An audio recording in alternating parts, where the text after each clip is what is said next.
Good morning everyone and welcome to today's forum on breast cancer awareness, early detection, save life. This is a critical topic and I am thrilled to have an incredible panel of experts inspired with us. Let's begin by understanding breast cancer. Dr. Isha, could you explain what breast cancer is and why early detection is so critical? Thank you and good morning everyone. Breast cancer happens when cells in the breast start growing abnormally and form a tumor. These tumors can either be benign, non-cancerous, or malignant, cancerous. Early detection is crucial because it allows us to treat the cancer before it spreads. When caught early, treatments are often less invasive, recovery is faster, and survival rates are significantly higher. That's a very clear explanation. Tasneem, as a survivor, can you share your experience and how early detection makes a difference for you? Thank you for having me. Honestly, I wasn't always consistent with checking myself. But one day during a swab exam, I felt a small lump in the area. At first, I thought it was nothing, maybe just from syringes. But something told me to get checked. Thankfully, my doctor encouraged me to do further tests, and it turned out to be stage 1 breast cancer. I underwent treatment and today, thankfully, I'm healthy. Early detection gave me a second chance. That's an inspiring story, Tasneem. Dr. Zubaida, what are the most common symptoms that women should look out for? Okay, that is a great question, Uma. The most common signs include a lump or tickling in the breast or underarm. The second one is changes in the size or shape of the breast. The third one is dipping or puckering of the skin.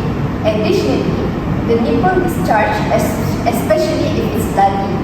The last one is redness or scaling on the nipple or breast skin.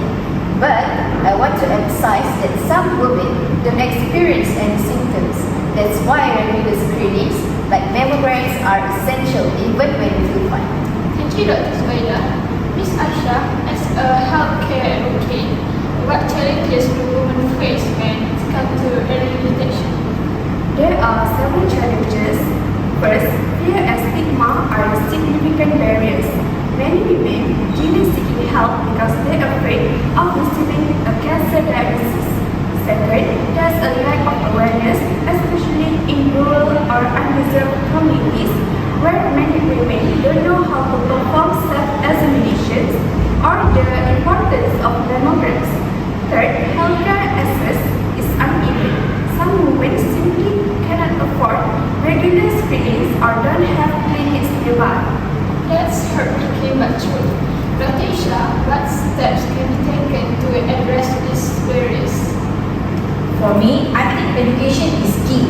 Awareness campaigns in schools, workplaces, and communities can teach women how to perform self-checks and understand the importance of early detection. Governments and organizations should also ensure free and affordable mammogram programs, especially in underserved areas. Lastly, it is essential to create a culture where talking about breast health is normalized, so women don't feel ashamed or scared to seek help. Very well said. Ms. Tasneem, what advice would you give to women who might be hesitant or afraid of going for screening? I completely understand the fear. When I first felt the lump, I was terrified, but I realized that ignoring it would make it go away. The earlier you know, the better your chances are. Screenings are quick and can literally save your life. Don't let fear hold you back, because knowledge is power. Powerful message, Ms. Tasneem. And Ms. Aisha, can you tell us how family and friends can support women during this journey? Absolutely. Family and friends play a vital role.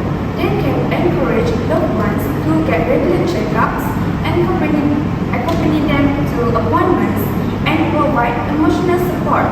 Simple acts like listening, offering to help with chores, or just being there can make a huge difference. Additionally, men can also be allies in raising awareness and promoting early detection within their families and communities. How about you, Ms. Tasneem? How did your family and friends help go through that situation? Whenever I went to my chemotherapy appointment and checkups, I usually have my friends or family members accompanying me so that mother is the one who often came with me, and I'm very thankful for all the support I've gotten from my loved ones. They help me feel less alone navigating the struggles I underwent. That's powerful point. Ms. Aisha, Dr. Zueda, you mentioned screening earlier. Can you elaborate on when women should start and often they should go for a checkup? Certainly, Hikmah. Women should begin monthly self-examinations in their 20s. Clinical breast exams should start in their 30s during annual health checkups.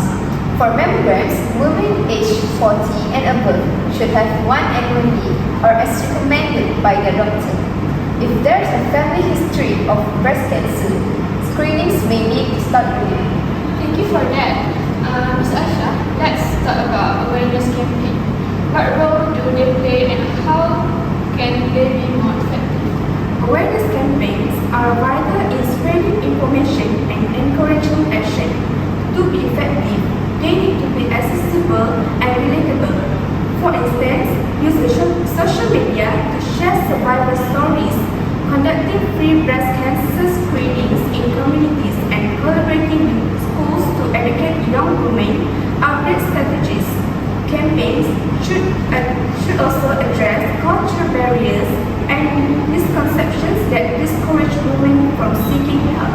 Absolutely. Before we wrap up, Dr. Isha, any final thoughts? Yes, absolutely. Early detection truly saves lives. My advice to everyone is to know your body.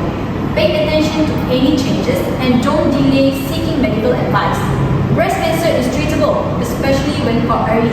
So, let's make awareness and action a priority. Thank you, Dr. Isha, Dr. Zubaida, Mr. Slim, and Ms. Aisha for your insight and inspiring contribution. And thank you for our audience for being part of this important discussion. Let's all commit to raising awareness